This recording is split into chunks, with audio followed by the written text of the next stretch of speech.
Hey, Pastor Josh here. We are reading 2 Peter chapter 1, verse 16. And the testimony that we have about Jesus, about his death, burial, and resurrection, about his life, they are from true witnesses. They are from eyewitness testimony accounts. We don't realize the type of information we have in the Bible, in particular the New Testament documents. They are well attested in antiquity. We have more evidence, manuscript evidence, for the reliability of the New Testament documents than even the poem Iliad that Homer wrote, or the histories about Julius Caesar that were written. We have more copies of manuscripts of the New Testament than we do of those things. And no one really questions whether or not Homer wrote the Iliad, that ancient poem, or whether the history about Julius Caesar is correct. And yet there can be great debate about the New Testament and its truthfulness. But Peter here makes the claim. We saw him. We saw Jesus in his glory. We saw it. And we always have to ask ourselves that remember, Peter was killed. He was crucified. That's what church tradition tells us, that he died because of his faith in Jesus Christ. And he was willing to do that. You have to ask yourself, why would all of these men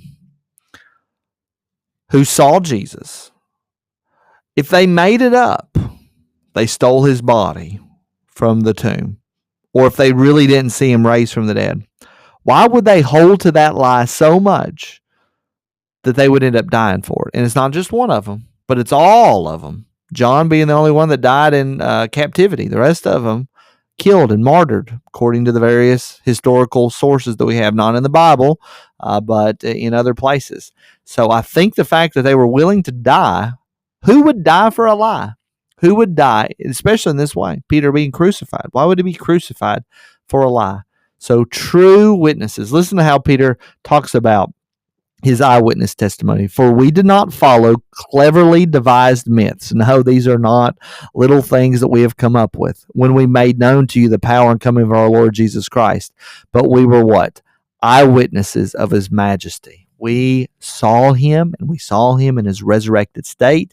Even Peter will go on to even talk about Jesus' transfiguration and how he saw him. Jesus was not just a regular old man. He was the God-man. God the Son became flesh, lived among us. And Peter was an eyewitness of this majesty. And think about this too. Think about your own salvation. If it wasn't for the faithfulness of those original disciples, we would not be saved. They told someone who told someone who told someone who told someone who told someone who told someone, go, until it gets to you. And if it wasn't for their faithfulness, we would have never known. People continue to pass on this great eyewitness testimony about Jesus Christ. So I pray that you will enjoy the majesty of who God is. It's a great attitude to have, is that we worship a God who has been clearly attested to by wonderful eyewitness testimonies. I pray that has been a blessing to you all. I'll see you in the next video.